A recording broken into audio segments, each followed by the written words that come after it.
سمود فلوټیلا. نن سبا یو غټه ایشو هغه سمود فلوټیلا. سمود فلوټیلا څه ته ویل کیږي او د دې پس منظر څه دی او د دوی اغراض څه دي، نن به موږ په دې باندې مختصر بحث کوو.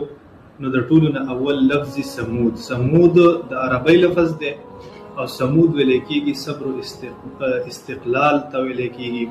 د دې وجې نه فلسطینیان چې کوم مزاحمت کوي د اسرائیلو خلاف نو هغې ته سمود ویل کیږي.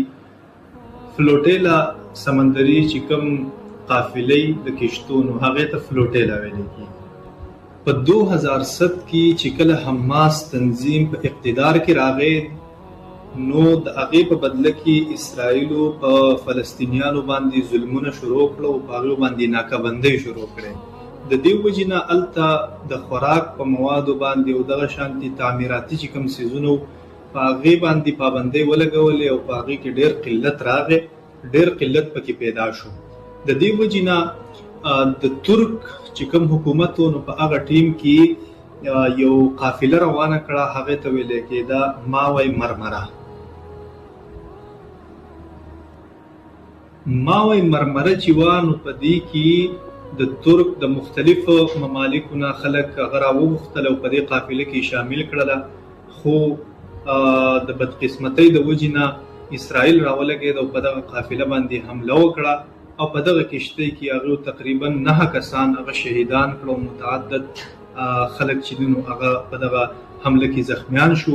د دې نه بعد نور هم داسې مختلف واقعات په دغه طریقه باندې راغلي دي چې اسرائیلو به دغه کشتۍ چې دی نو یا د لار نه واپس کولې، پابندۍ به یې پرې لګولې، مخکې به یې نه پرېښودلې، نو هغوی به واپس کېدلې. دغه تسلسل چې دی نو دا په مخکې په وړاندې باندې روان دی. نو اوس په دې تېرو څو ورځو مخکې یو قافله چې کوم حکومت و نو په هغه ټیم کې یو قافله روانه کړه، هغې ته ویل کېده ماوی مرمره.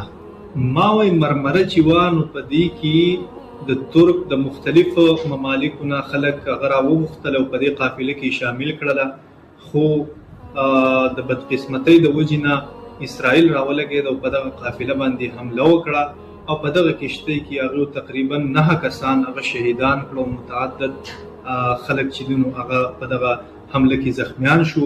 د دې نه بعد نور هم داسې مختلف واقعات په دغه طریقه باندې راغلي دي چې اسرائیلو به دغه کشتۍ چې دی نو یا د لار نه واپس کولې، پابندۍ به یې پرې لګولې، مخکې به یې نه پرېښودلې، نو هغوی به واپس کېدلې. نو دغه تسلسل چې دی نو دا په مخکې په وړاندې باندې